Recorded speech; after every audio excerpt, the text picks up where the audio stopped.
Yo, what is going on, everybody? Welcome back to a brand new other episode of the It's Radio Podcast, episode number 71. So this week, it's how do we describe this week? Been up and down like Bit fucking nuts. a I don't even know what else to say about it. Like, I did not click on that one. but I hate the yeah. sometimes. I really do. What's going on, John? I appreciate you guys appreciate you What's up, coming General? by. So all we gotta say is this episode, it's gonna be set. We got some good news, bad news, and just the downright ugly. You know how it is each and every week you guys seen the show. First of all, let's kick it off with the ugly news, and this This makes me want to vomit. It so a really little trigger does. warning for anybody who's or any two SC survivors out there, or for those who have dealt with suicide problems or getting the help. So the lawyers of Johnny Ace or John Laryngitis, as Tyler puts it. That's what I call it. I call him John Laryngitis. So actually admitted to the death of Ashley Massaro. Are you fucking kidding me? So you waited all this to knowing about the whole thing, which she went through, which ultimately fucked up her mind, and she did what she did. Mm-hmm. And in fact, they said it took it this long to realize that. It's like, first of all, I don't want her. Damn it. I'm clicking the wrong fucking thing. I don't want her fucking.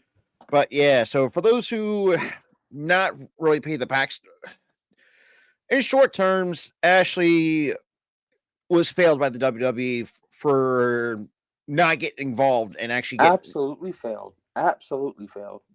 And goddamn, China, look, to be honest, that really also what pisses me off too. It shouldn't take this long to finally admit this fucking problem. We already knew when this was going to fucking happen, but no one was going to say a fucking no goddamn word about it. No one said a damn thing. Upper management. I feel like the only one that cared was a fellow wrestler that knew about it too. And because I think he told upper management, and then upper management just didn't do shit. And well, as the end result, and obviously it took after. Yeah, they did. Honestly, knowing that there's an end result to this and it ain't pretty, book him for murder. I mean, at this point, why the hell not? At this point, book him for murder because they killed this woman. Well, even though though it was technically didn't actually kill her, but they did have a hand at her suicide. Really, because when this first report came out, it's like, oh, good lord. It made me sick to my stomach, and I actually read it on Twitter too. It's like I did too. I ran it on Twitter, Facebook, fucking other fucking apps too. You see a lot of other wrestling content creators talk about this, like basically saying, "What the fuck?" Literally, what the fuck? And that's oh god. It just doesn't let's just get our mind off of that and just move on. But hopefully, at least hopefully we get the end result that we truly deserve. If you and if you see something or hear something about this, guys, if it happens to anybody, say something. They tell you, tell somebody. Do something about it. If it happens in the workplace and you're a boss, do something about it. So, moving on, Maurice. Honestly, top of a great string of luck she had a couple of days ago, and you're probably wondering how she's actually going to get a procedure done to prevent actually getting ovarian cancer. Now, when you told me initially, you misspoke and said that she flat out had ovarian cancer, and I was scared shitless because I'm like, oh no, this ain't good. And then I looked it up; she had precancer. Yeah, they found a tumor, I think in her stomach. That's where it is. Yeah, her stomach, where her ovaries and all that stuff are. Yeah, like her stomach area. So it's like they found she had stomach pain, and she looked like she was pregnant, but she wasn't. and she knew she wasn't. So she knew something was wrong. So she went to the doctor. They found that she had precancer, a tumor in her ovaries. So they're gonna get the procedure done. They're gonna get that out before it becomes cancer. Maurice got very lucky, and I'm happy that she caught it in time. I'm incredibly happy.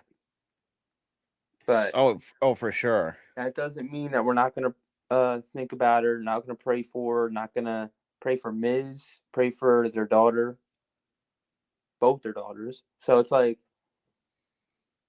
just pray for that whole family, you know? Yeah, and you really hate to see that nowadays, and obviously, just like I said, we just hope nothing but the best for Maurice, anyways, because as we said, even though she has really been, I'm really kind of glad, as we said, kind of glad that she caught it early, because if not, well, it would have been a whole different situation for that matter. But one former WWE star hasn't really been done so much. A lot of people do remember from Virgil, part of obviously the late '80s to early '90s.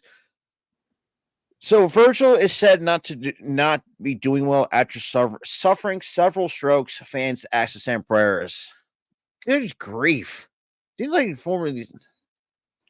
Former talent, current talent, they have like a string of bad luck in the wrestling business because like they put their bodies on the line. Now, especially for our entertainment. albeit Maurice is a bit different. It's not because of wrestling at all. Yeah. But a lot of talent, man. They put their bodies on the line. They get it, man. They get a lot of issues like strokes, and albeit this is football, but part of it could be wrestling too. The McMichael thing where Concussions. he got ALS, he contracted that. So that's Well, it also says too that Virgil has been dealing with health issues the past few years. Back in 2022, he revealed that he suffered 2 strokes and also was diagnosed with dementia. Then a month later, was also diagnosed with stage 1 gastrointestinal cancer to Virgil. So basically, the dude pretty much got screwed health wise over the years. He got beaten the shit out of. That's the thing. Mm-hmm. And that's really unfortunate. It really is unfortunate to see former stars have to go. The worst thing out of that whole thing, though, is the dementia. Because he's not going to remember a lot of it. Over time, he's going to lose his memory. It's going to happen. And it's really sad. It really. Oh, I wish nothing but the best for Virgil. Hopefully, kicks the crap out of all of this shit. I really do, man. Dementia, he isn't going to kick the crap out of. Oh yeah, well, he's not. Why does it keep refreshing? Stop refreshing.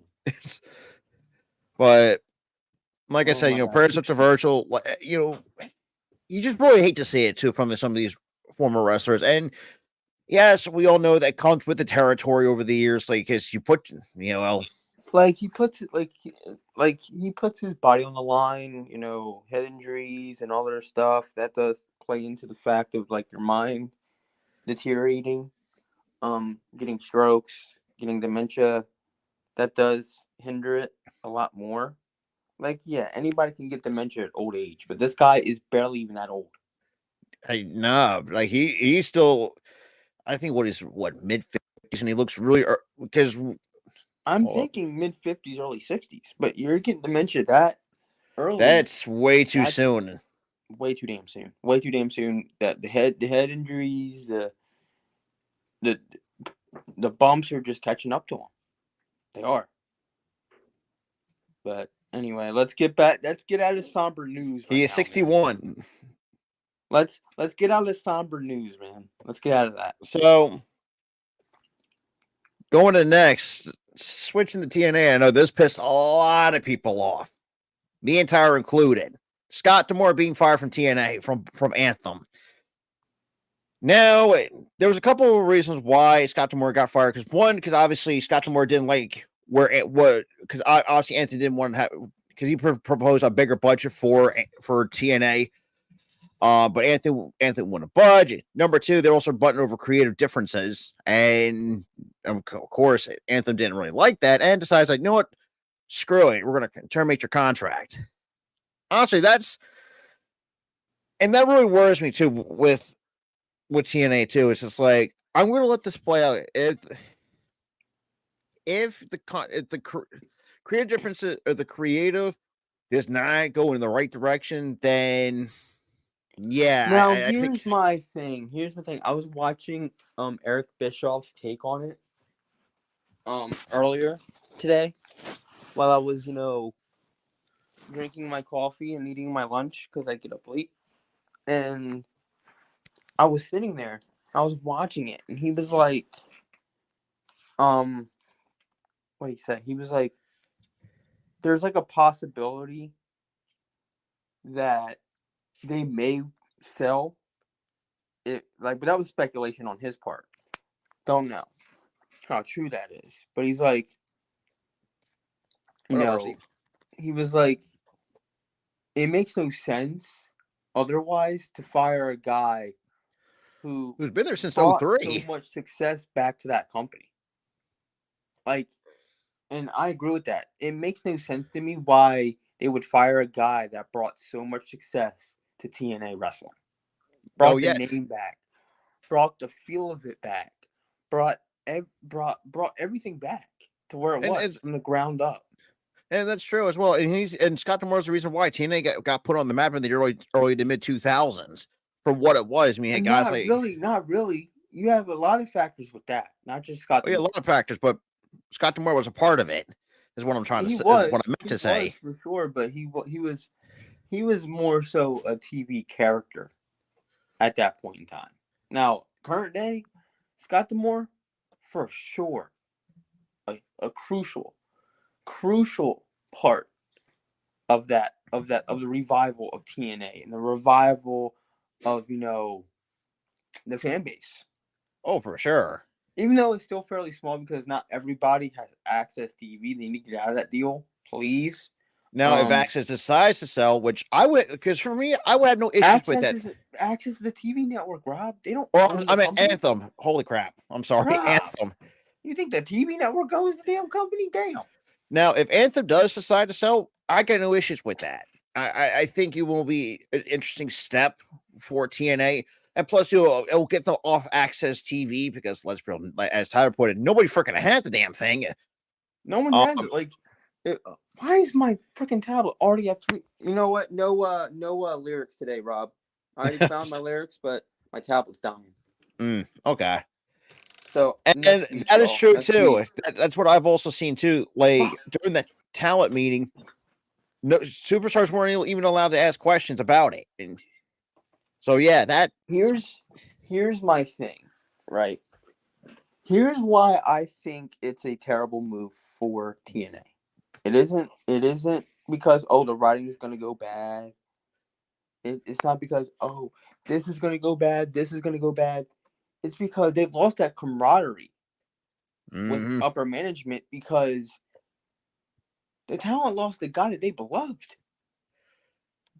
in management. And the wrestlers, they were pissed off when he got fired. Everyone under the sun was ranting and raving on social media about all this. and rightfully so. And it was like, this was a bad move. And they were all thanking him for being a good boss. I'm like, yeah, this is a terrible move. If everyone, even the heels included, were breaking character to thank this man. And like the one guy was super pissed about it was Moose. He even posted on Twitter saying, Moose "quote ranted. Moose was one of the ones that was like full on rant mode. Like he said was I'm pissed. lost for words, shutting down for a few days. Peace." Like he left social media for a few days because he was that mad. Right? Like, I mean, it takes quite a bit to piss off Moose. I know, which is not. But you piss off Moose of all people because you fire the guy that everyone in that locker room loved as a boss. Oh yeah. Like, are you kidding me? It doesn't.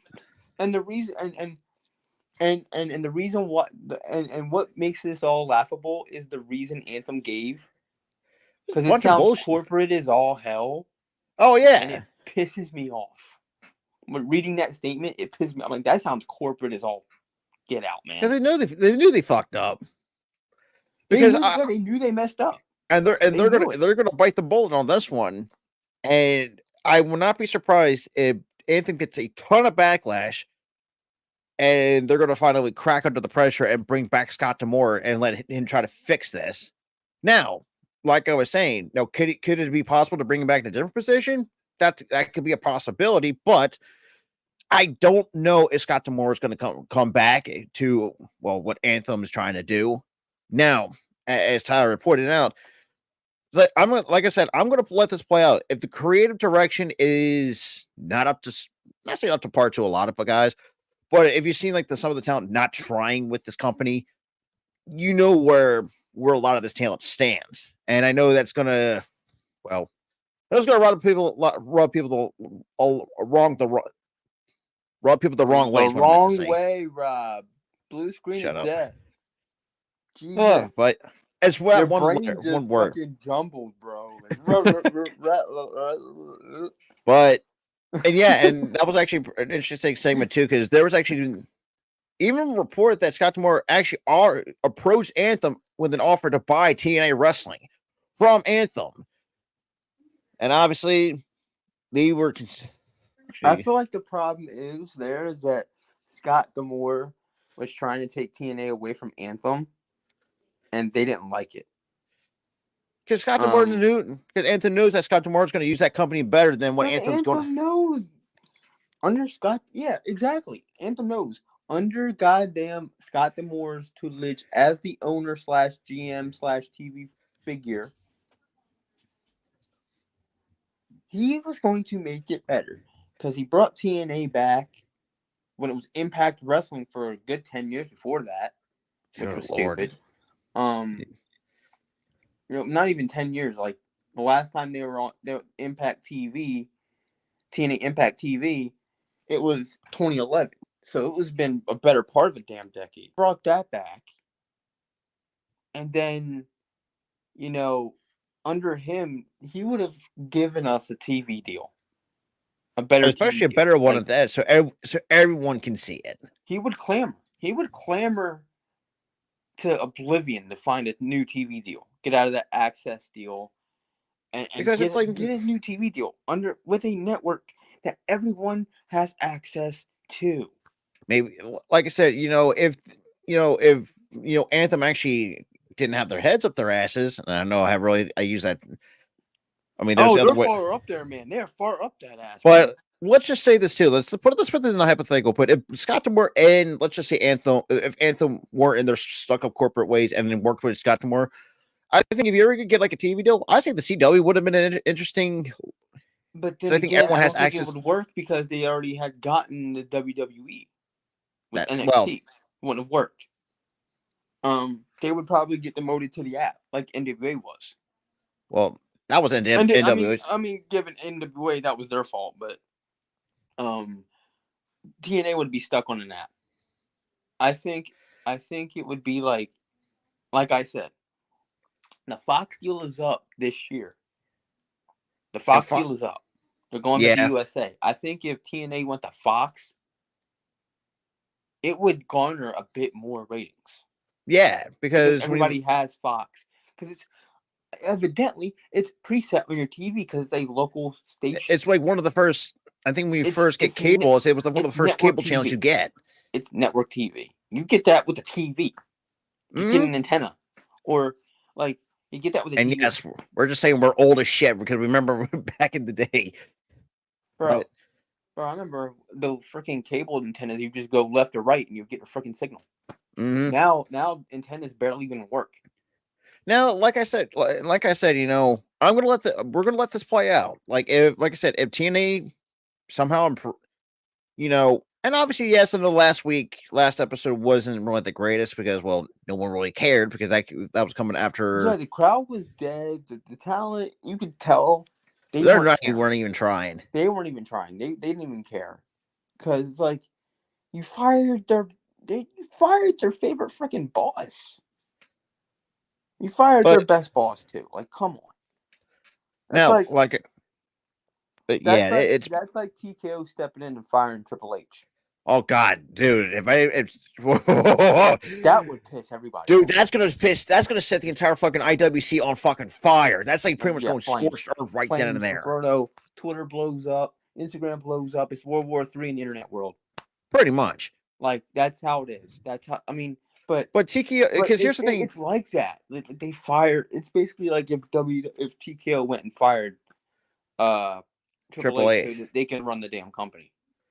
But TKO, yeah, I mean, I know that's a hypothetical, but when you look at TKO now, they're very smart about it. They are. I think Anthem needs to take notes from TKO, actually know how to beat, not. Yeah, but that's the problem with Anthem. They They like to want to get they want to interject. They want to interject themselves so much when they shouldn't have. like TKO, like they're doing whether if you're a UFC person or somewhere in the WWE, they don't interject. Like they'll hear Yeah, some ideas and shit like that. they take a step back. But really, all TKO is doing is giving these companies more money to work with. Exactly. Like Like it's that's all they're doing. They're just a money lender or whatever. You know, like and Dana White. TKO and also a money making machine Dana too. White. Hold on, Dana White still owns UFC. Even though TKO is technically the parent company and they do own them, Dana White technically owns the shit. All right, that's Yeah. his baby still. He still runs the shows. He still books fights. All right. He's still the guy there. Hmm. Triple H, he is the head writer. He writes shows. He books matches. He does the thing. Yeah, Nick Khan, he's the president, and honestly, I think he's one of my favorite freaking WWE presidents. Even Ironically enough, here's where the hypocrisy comes in, because me and her, we dogged on this. we in the gave him beginning. so And I'm like, much wait. shit. And then wait a minute. And I'm like, all right. I was He like, brought us whoa. the Fox deal. Okay, that was a pretty decent move at the time. He got us Peacock. He got us the Peacock deal, which was amazing. An amazing freaking move. The overseas shows, like, you know, in France and in Perth. I think overseas, it's like, that was him. did we really give? I was like, man, now I feel like a complete fucking jerk. Put it this way, guys. We should have let Nick Khan cook because he was cooking. After yeah, he was cooking after a while. So it was like we should let. So Nick Khan, we're sorry. We should let you cook. You're cooking, bro. And also, too, it's like and as we said too, in short term, Anthem. Honestly, how much you want to bet that Anthem's going to find a way to kill TNA right off the spot? Because that's where my gut feeling is telling me right about now. Anthem's going to find a way to kill the company. I wouldn't say like old Yeller style where they just end the company just take out the right back then and there. just blow your blade, blow your blains out. What the fuck? Oh my god! Hello. I didn't know that word was replaced. You replacing I R meant with L. blow your brains out. I don't know where the fucking L came in. Blow your brains. But you know that's what happens when you talk really fast. It happens to me a lot. Yeah, you know that's true. But anyway, but that's the thing though. I don't think they're gonna like flat out kill the company like right off the bat. I think it's gonna be a slow death if everything goes wrong. So I mean, as we said, let's let this play out and let's see the direction.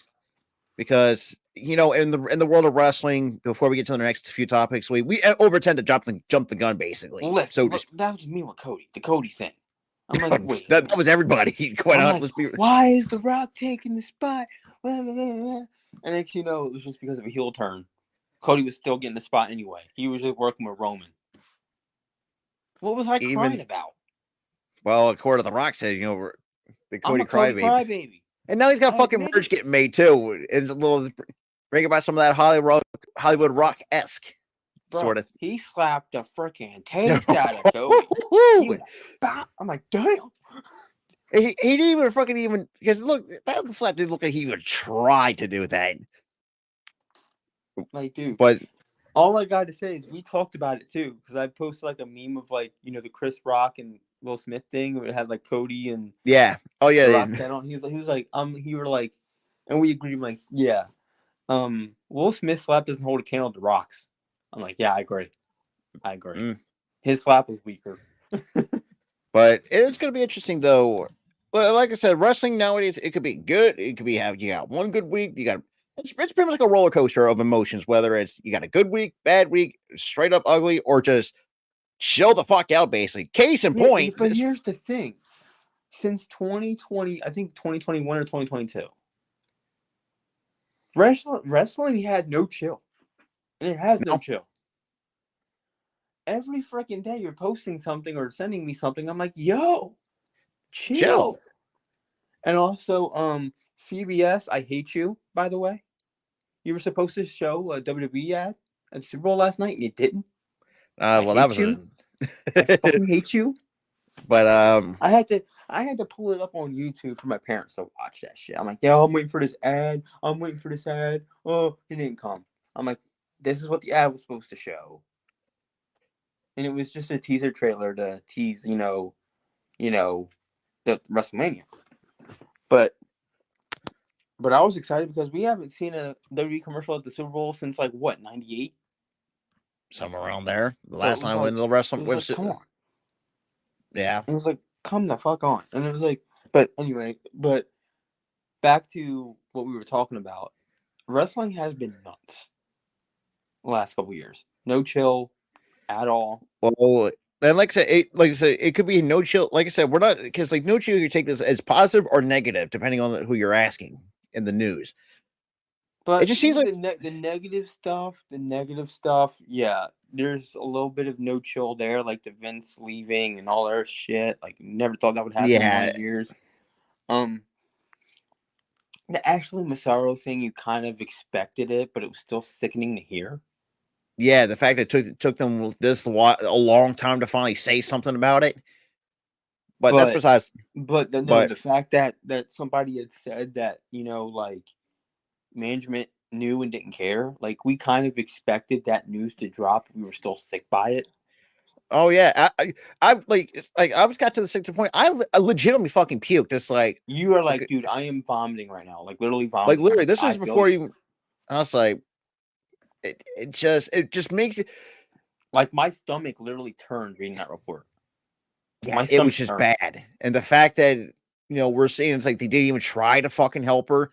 It's like that crossed the line with me. It did too, because and I was like, I was sitting there watching WrestleMania 25 when the news dropped, and I'm like, I feel dirty watching the rest of this show.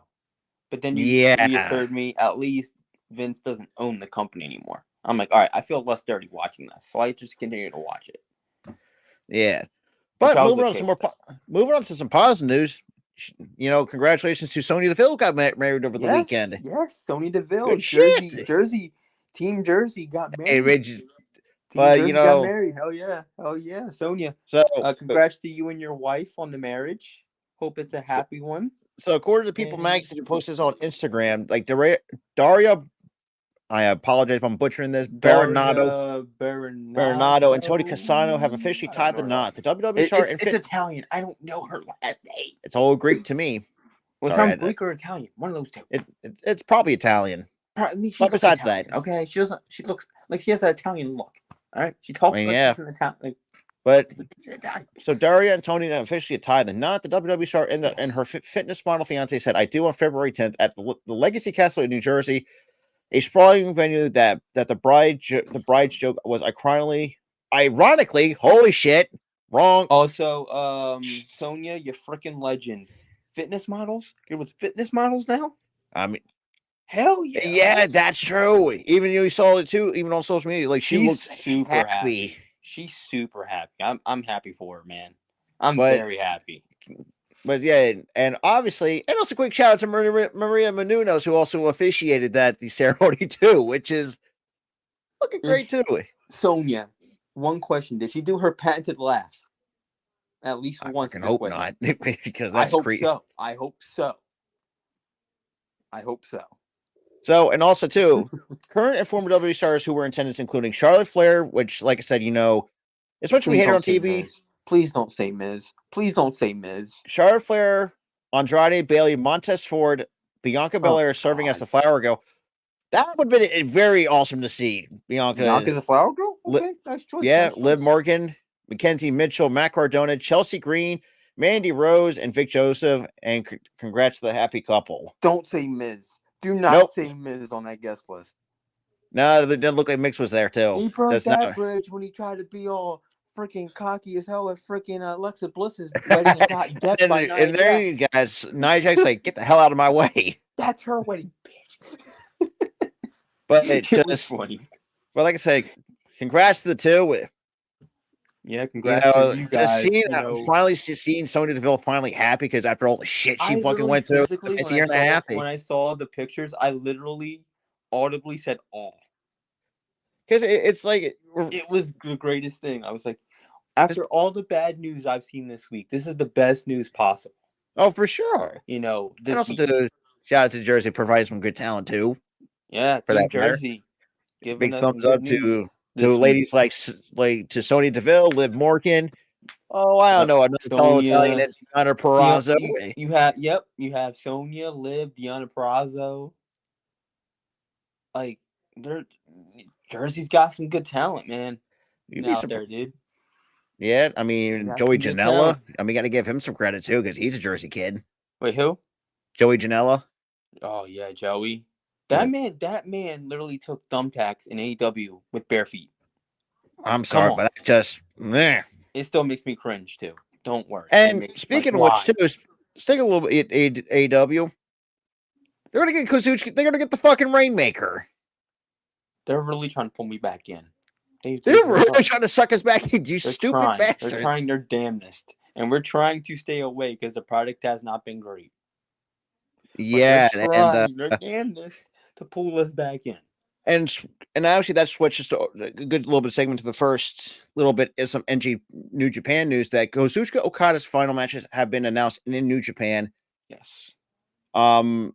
Yeah, let's see. So Tom, and also he's not the only. He's Okada's not going to be the only one that's going to take. Will Ospreay too, who's going to have a final match. And Tama Tonga is going to have his last match on the 24th when he takes on. Where's Tama Tonga going? I'm intrigued where he's going to go. I'm intrigued. I never knew he was a free agent. I never knew. I think his contract's going to be up. I think after this show.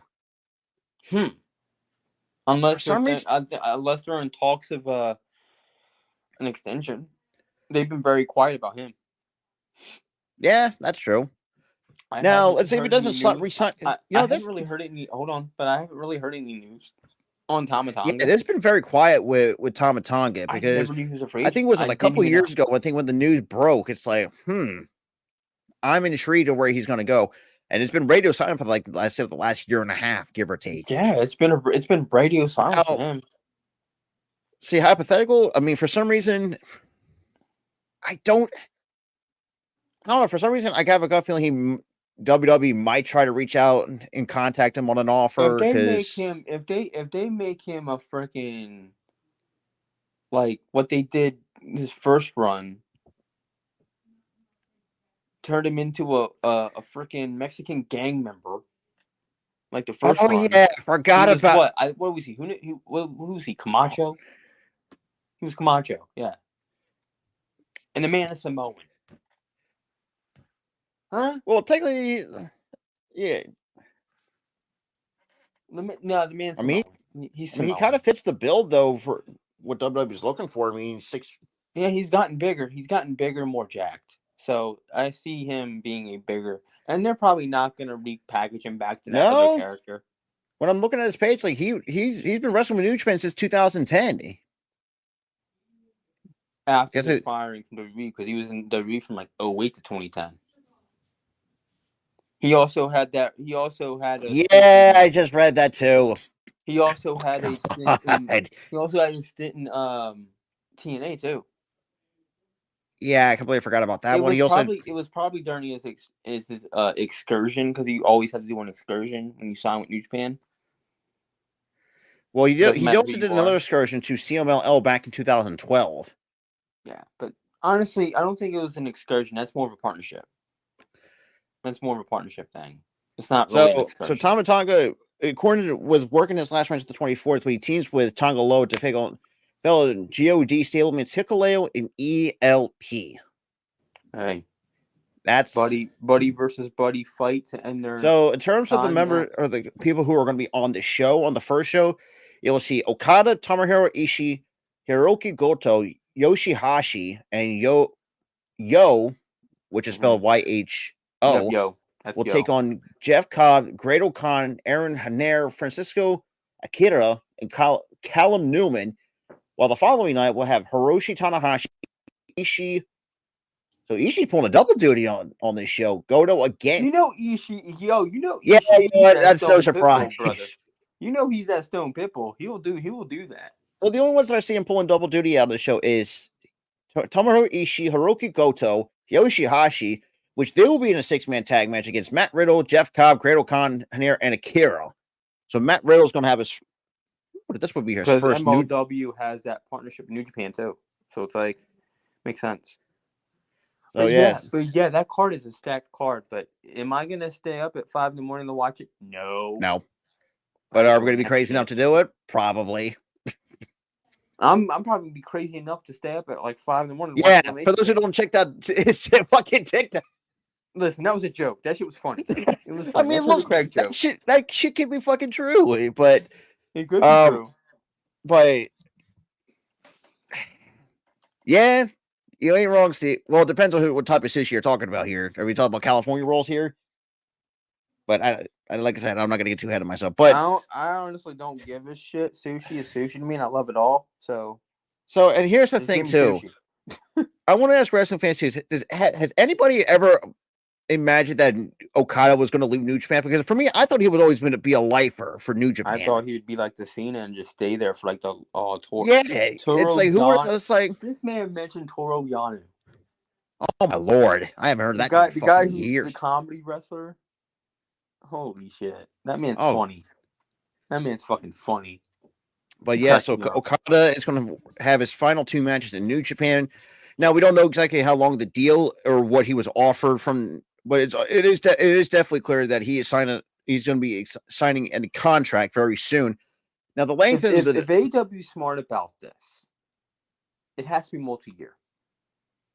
It seems like it's leading towards a multi-year deal it has to be multi-year. By the way, how everything has been kind of great talent to have, man. Like it needs to be multi-year. Same thing with Ospreay. Needs to be multi-year. And obviously we're gonna because right now we're gonna see the debuts very well because we already seen Okada debut on AEW, so that's kind of no surprise. Same with Ospreay. Yeah, but Ospreay technically showed up to say that he is going to not be there yet because he has to finish his dates in New Japan. Yeah, that's right. That was his unofficial official debut. That's how I count it. Now, so think about too. So the major signings. Hold on, but now Okada. That was just because of the New Japan partnership. That was not a debut in the slightest. Because like we seen him wrestle on AEW television once before, so we all knew it was expected. It was unofficial. It was an unofficial debut. This is a legit debut as an AEW talent. They're really going to try to suck us back in, aren't they? They really. I know, man. I know. And now you got Mercedes Moné coming out in fucking March, they tried with Adam Copeland thing. It worked for like 2 weeks. And now you got to now they're going to try to do the fucking same shit with fucking Mercedes Moné in Boston in March.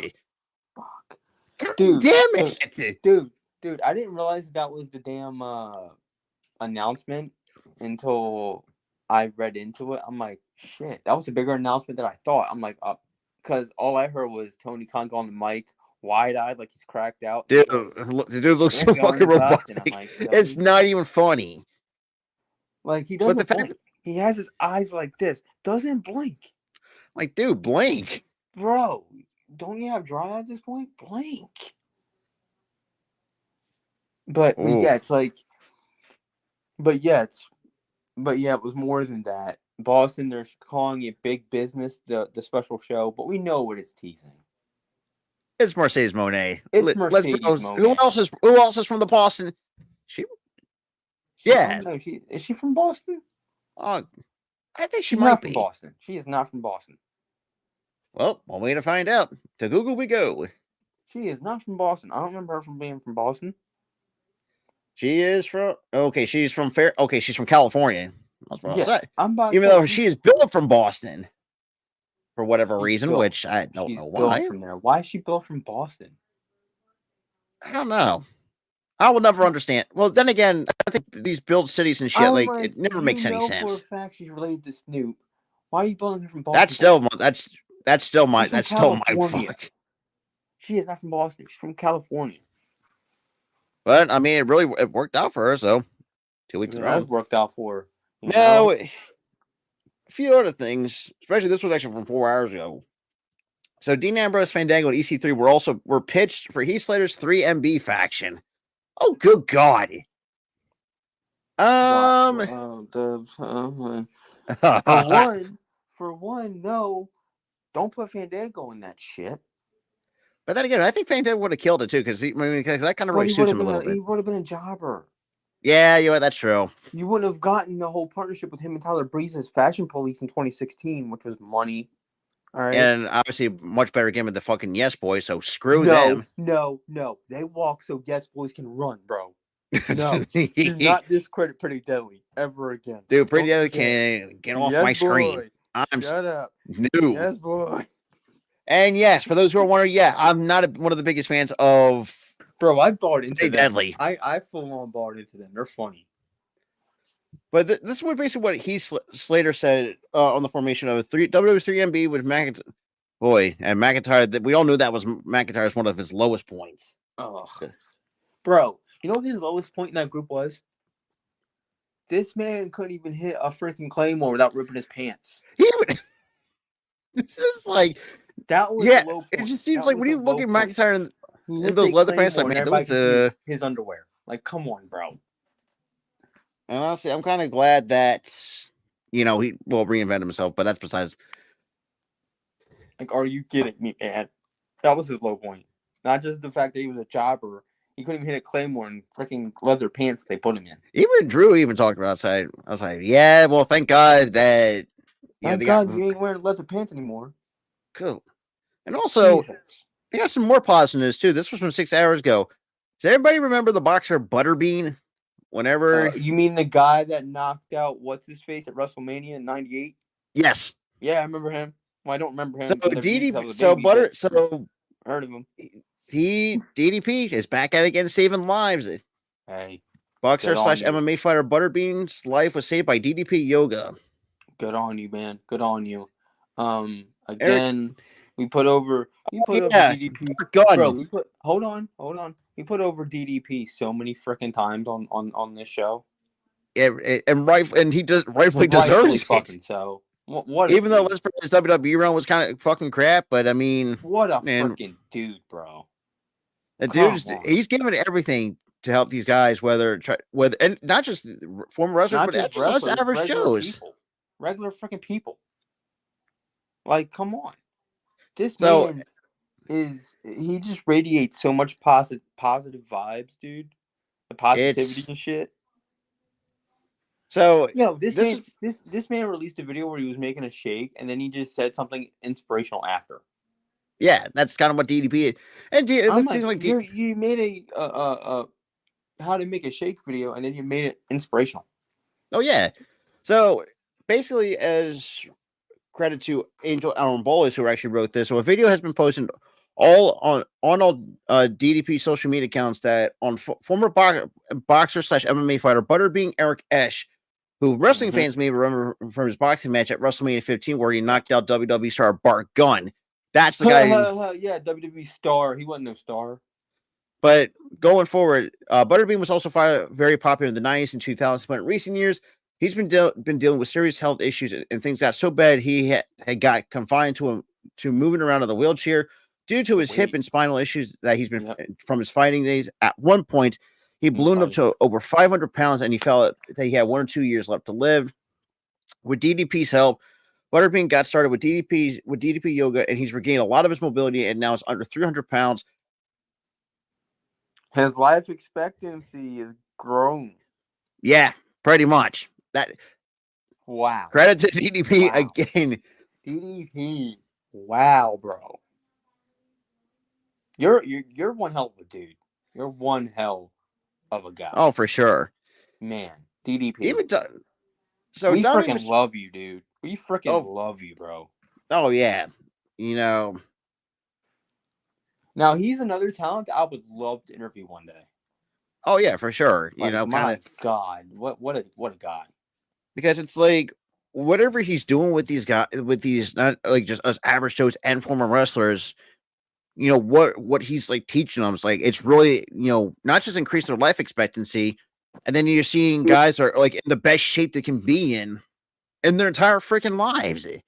In case Yeah. in being like Butterbean, and I remember in times where we're seeing what Butterbean's all, how big he was. It's like I was like, boy, that's because at the time, I really didn't think much too much of it, but knowing being at a very heavy weight, it's going to give you health complications. So I'm great to see that, and yes, and yeah, and Butterbean And back in the day, Steve, yeah, Butterbean, you didn't want to pound for mess with pound. him. He would give you like 5-piece chicken nugget with freaking drink and a goddamn combo freaking fry and a burger to So go with it. Dominic Mysterio. Like that So man would knock you the heck out. oh, for sure. On in the boxing ring. Like he would freaking bop bop, you're done. So Dominic Mysterio actually talked about something. Well, as the headline says, and Angel again doing some great work. He pretty much said Dominic doesn't know what he's doing, but he's actually been very blessed to be in this position that he's in. And let's be real, doing some great heel work, even though it's kind of funny. Let's be real. It's funny to me, like how good of a heel he is. That's The like, man, all he has to do is lift the mic up to his mouth, and then just raise the booze coming down. Like, Jesus. Even in when they're going out, like, he gets like, I think there's like one report thing I saw, like he got booed out of a restaurant. As soon as his music hits, he doesn't have to come out yet, and they're booing the shit out of him. Like that to tell you, like he's just a natural. Because let's be real. Look, I know that people say, say, oh, he's doing his good job, and sure, it's one thing, yeah. But at the same time, the backstory is like, people are just like, oh, Mysterio doing thing, and that's the reason why a lot. I think that might have been the backstory. They want to try to hate on the son of Dom. Even let's be real, probably was also included, and probably one of the greatest. You can't tell me otherwise. Probably the greatest ladder match between Eddie and Ray in 2005. See, but I know it's a great ladder match, but also I look back at it and I'm like, what in the Maury show hell is this? Yeah, when you look back at it, almost they're fighting, and literally what they have to climb and get are custody papers. And whoever gets it, you are the father. Huh? Kind of what? Okay. I was like, what kind of Maury show shit is this? But it was such a good feud, though. Very good feud. And it was so out of pocket, though. It really was. And I can see why where Dominic, look, I know a lot of people say, you don't like people biting on stuff, but the way how Dominic comes off, he's got a little bit of Eddie in him. When you really look at it from how he comes off, the mullet and the whole thing with him and Rhea, the carbon copy of it's a carbon copy of Eddie in China back in the day, man. Carbon copy. And like I said, I got no problems with it because it's funny. It's not because but the whole thing that makes me kind of uncomfortable is the mommy poppy shit. Yeah. Well, then again, I'm like, what some guys, but that's besides. What kind of mommy king bullshit is this? Well, I don't know. You rather ask some of the single guys out here, but I don't. You were like, I can't say shit. So I mean, every time Rhea does something, Rob goes, "It should have been me, damn it!" Jesus. No. When before the heel turn, and he was, and I think it was Rhea that was choking out Dom with her legs, and you were like, that should have been me, damn it. He literally yells out, "That should be me!" Me. Hey, look, this is why. That's what. But in reality, it's like even Rhea said it herself. I was joking. I was joking with Rob though. At the same time, like, what if this is the start of this heel turn and they become a couple after this, and they do? I'm like that. That would be some interesting shit because it's like if you get. I'm like, but then like literally like 2 weeks later, the turn happens, and then a week later, you see Dom and Rhea all handsy. I was like, oh boy, Buddy's not gonna like this. I just called that shit. And that's the funny part too. Even Buddy got so pissed off about it. Even Dom poked fun. No, I forgot about that. Oh, yeah. Dom just decided to literally play his heel, still staying character. Speaking of Buddy, right? At an indie show recently, we had freaking the crowd in a match involving him chanting, "We want mommy." Oh man, that's some crazy shit. Like I said, Literally, I saw a clip of it. And he said something I didn't know what he said, but like, it was probably along the lines of like, "She ain't here," yada yada yada, all that shit. Typical heel shit. But like, they were chanting, "You want mommy" at an indie show with Buddy oh in a yeah, match. Like, and I want to know how he actually feels about this whole fucking boy, thing. could you imagine? Oh my god, Triple H.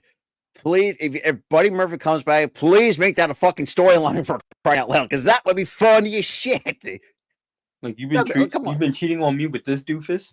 it'd be a fucking love triangle storyline. It'd be fucking It'd be funny. fucking, dude. And you guys, your It'd be stereotypical Edge cliche and Matt Hardy bullshit, but bro, that shit would be Edge and Matt Hardy 2.0. oh But yeah, I literally, didn't think about that. but Oh but my this god, this one would be all a work. That's the thing. yeah. Be all a work. Hey, look, dude, that would be fucking great if you. He really has. I will say, him joining Judgment Day, I think has been nothing but short of fantastic for him. Even though, let's be real, minus the fur boots, but that's some little nitpick.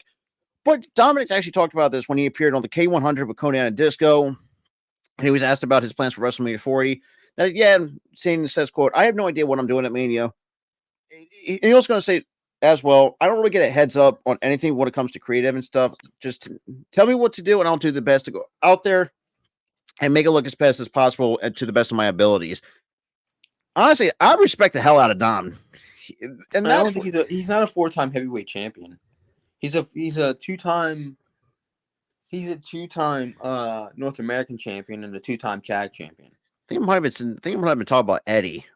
Oh, Eddie? Yeah. Oh, yeah. Eddie was a 4-time heavyweight champion. Yeah, he was. Even though should have been a little bit more. I'm going to nitpick a little bit. He won. I think he won the heavyweight championship on numerous occasions in WCW, and then he won the WWE title in 2004. Yeah. So I actually kind of respect out of Dom because like he said, just whatever you give me to do, just let me go out there and see if I can make it work. I called it again. I said his face run was getting stale. Turn him heel. He might be a better heel. And look where he is now. He is a better heel. And he's become kind of crazy too. I think he's starting to become a little bit of a draw too for those who want to see the Judgment Day on a weekly basis. Absolutely a draw. And the whole and it also helps. Even though I find it uncomfortable as all hell with the whole mommy thing and the whole poppy thing, all that shit. Well, tell that to a lot of single men, but that's besides the point. So sorry, I had to throw a little shade at you. Used that same shade twice, by the way. Look, like I said, someone who's taking and Maria said herself, I just find it kind of uncomfortable. Let me do it. Well, I mean, yeah, like, when you really look at it, that type of shit, like I'm uncomfortable with this, but like I got no comment on that. At the same time, they're really in the beginning, it was kind of funny, and then it kind of got cringe after a while. And but we haven't really seen it as much as it. They've kind of dipped it back, which I'm fine with. Bro, just kicking ass. That's all I care about from Rhea. But when Judgment Day comes out, it's not with Rhea. It's just the three guys, and then Rhea comes out separate. Even though it's kind of funny, we look at. And we said this too about the Judgment Day gigs. Rhea's the mother figure. You got was it Finn and Dom the children? You got really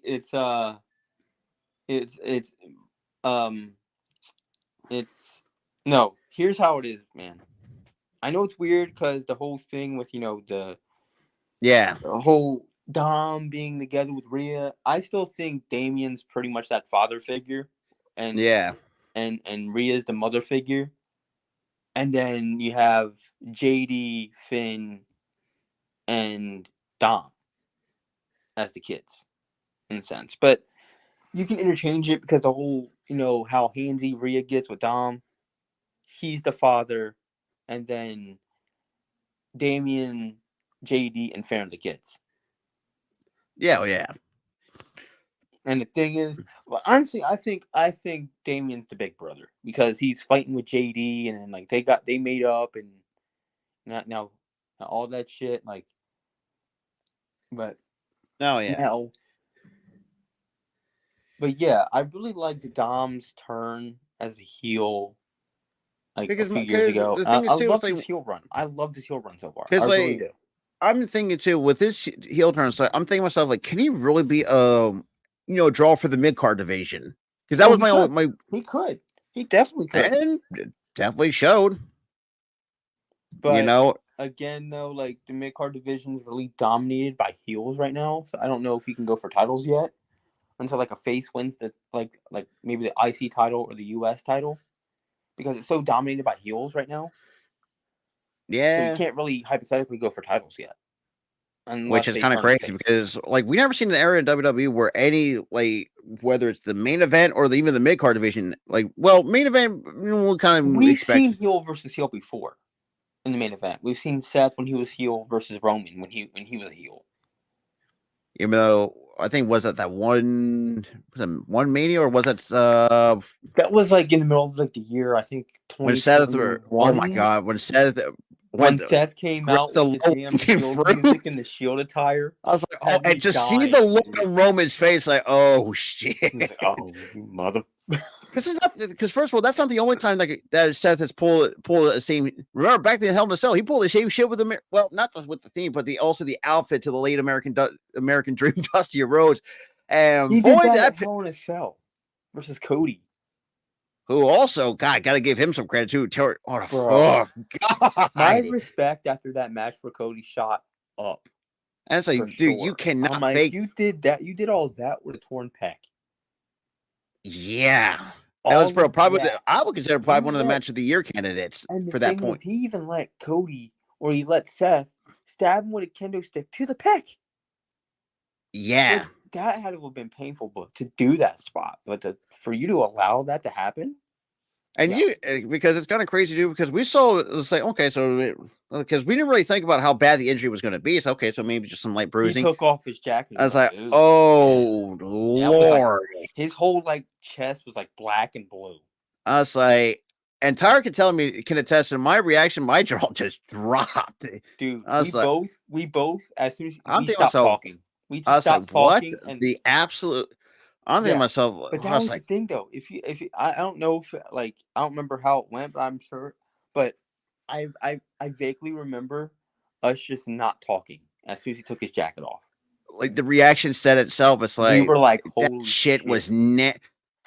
Like this shit, like this is like the bruising that you cannot fucking use makeup with. Like you can't make this up with.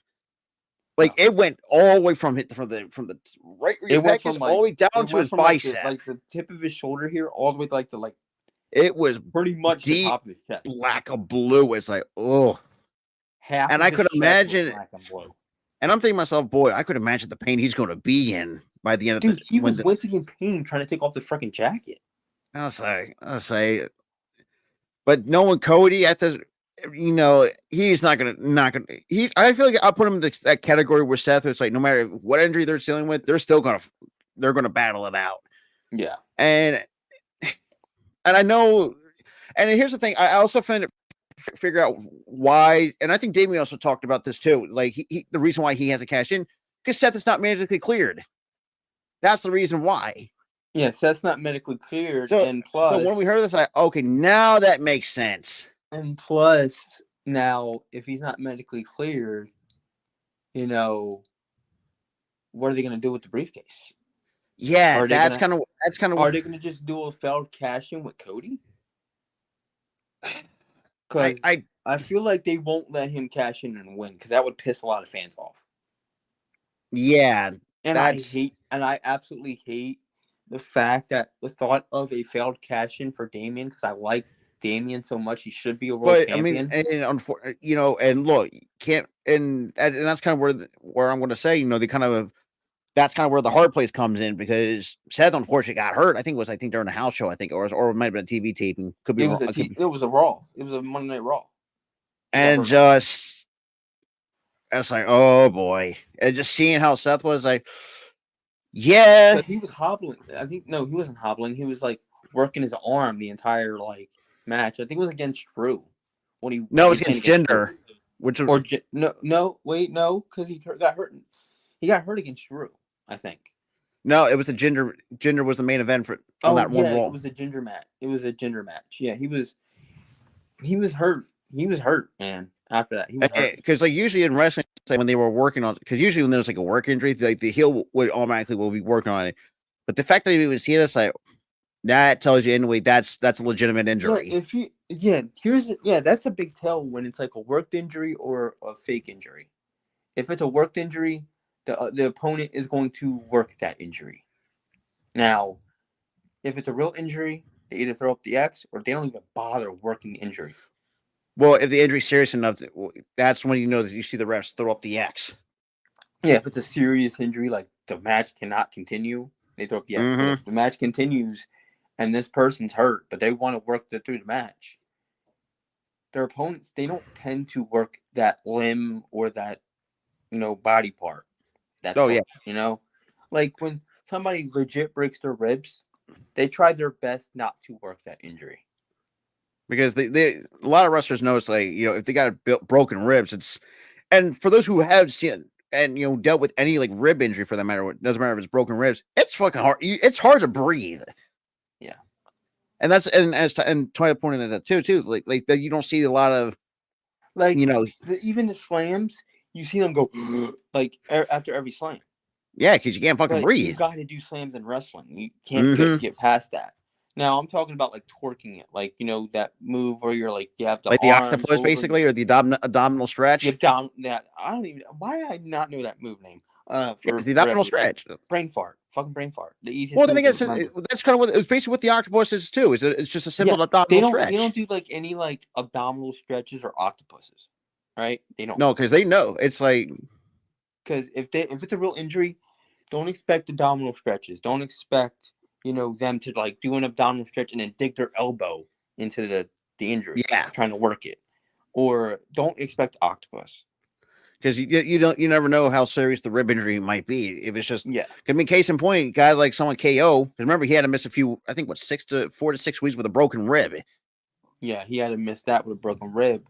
At that point, they didn't even use him. They just took him off TV for like 4 to 6 weeks. Which I was okay with. So just let him heal up, and then when he came back, just started kicking ass again when he came back. Now. This injury that he has with his hand, that's a worked injury. Yeah. Because obviously the heel in this storyline, which is Logan Paul, crazy enough as it is that he's in the company still, but I digress. He's been working the injury. He's slamming his hand into the pole, the ring pole, the ring post.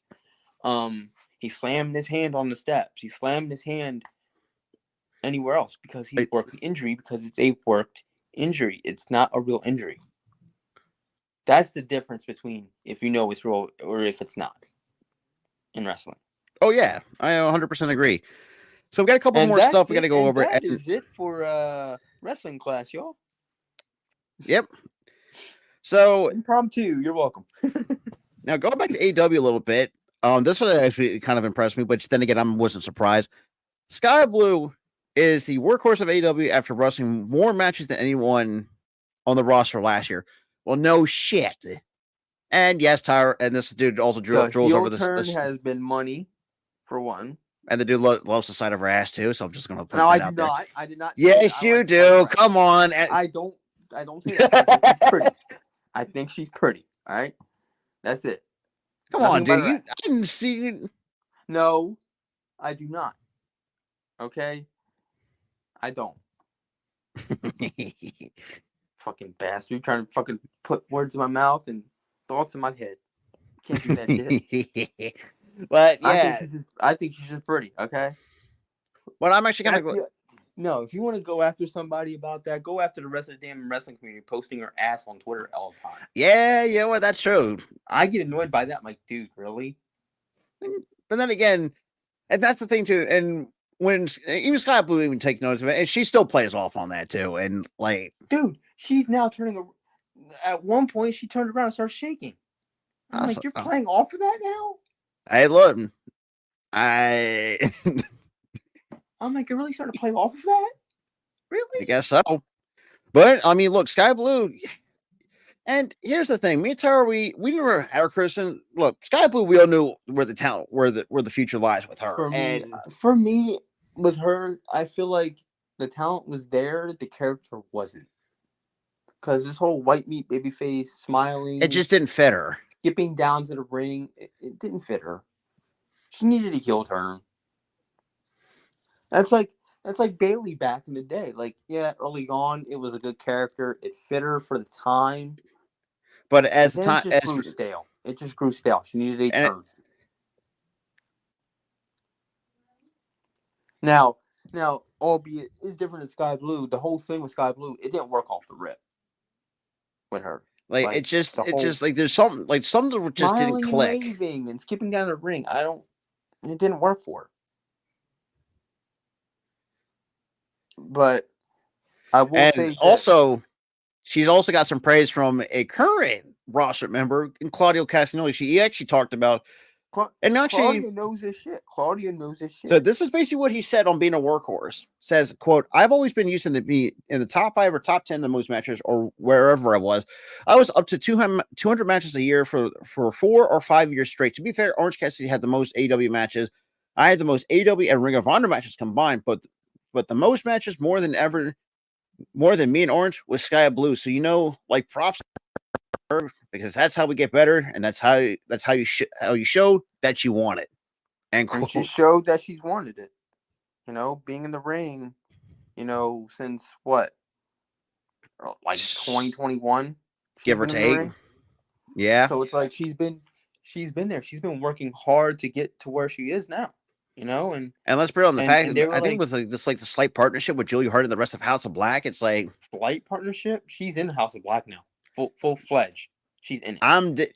And that's another one too, who actually we've seen a complete glow up. I guess you could say she went from like this cheerleader, where the gimmick to like this new like evil witch type character, which I love. And by the way, yeah, it's really amazing to see. Some of these women actually, doesn't matter if it's a character change or just continue just to get better each and every week. And the fact that credit to Claudio for actually literally putting over not just himself, Orange, but also Sky Blue get some little praise. If you're Orange Cassidy or Sky Blue and you have a guy like Claudio putting you over like that, that's a huge goddamn honor. It really is, and that note should tell you like your hard work doesn't go unnoticed, whether it's from wins or even like hard fought losses. I mean, Claudio's been in this business for a very, very long time. And yes, if everyone remembers his ringer, you had Sky Blue, paying her dues, losing a lot of matches, and then they just even though it kind of really pissed us off, but we at first pissed us off for a bit because she was losing a lot. So it was like, all right, when's she gonna get a win? AEW, like she's paid her dues, give her something, and then they turned her heel. They gave her something. Now I think she's gonna start winning. She's gonna start winning.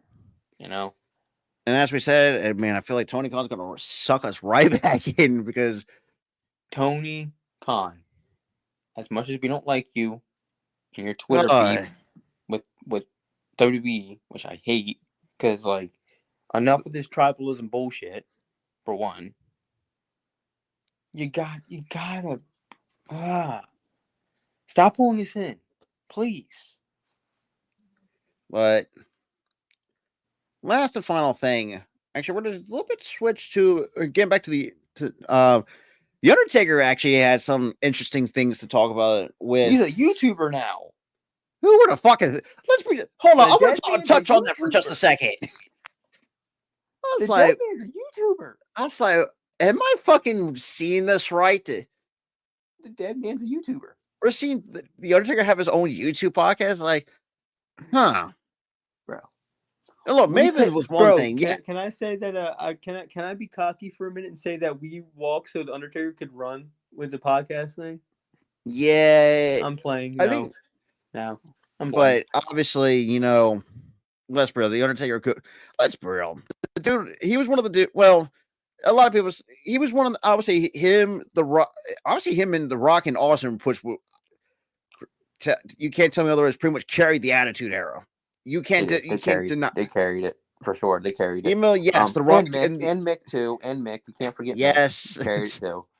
even though let's be real, some of the questionable shit that he says, but that's besides the point. That's why Val Venus turned heel on him because of all the questionable shit. Okay, but the Undertaker did talk about with Triple H now being in full control. Pretty much says, "quote There's a quote unquote chill vibe backstage under Triple H." He said he hasn't really seen him yell at talent. I haven't seen any bad mouth anybody. Dude, he's the cool boss. I'm telling you, he's the cool one, man.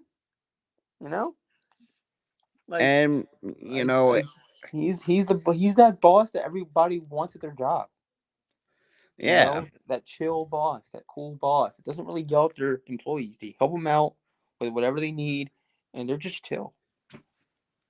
Oh, this was because I know where that was the last time, but another one I just saw. I read this yesterday. Does anybody remember this failed gimmick called Nails? Does anybody remember that one? Oh yeah, the Joker to Big Boss Man's Batman. Pretty much. So Nails actually talked. So Dr. Chris Featherstone of Sportskeeda actually had an interview with Nails for the WrestleMania channel. He talked about on what working with the boss, and he actually has a lot of good things to say when he was working with the Big Boss Man. It was like he had some really said it was really interesting matches with the Big Boss Man. Actually just said he just had really good matches with him.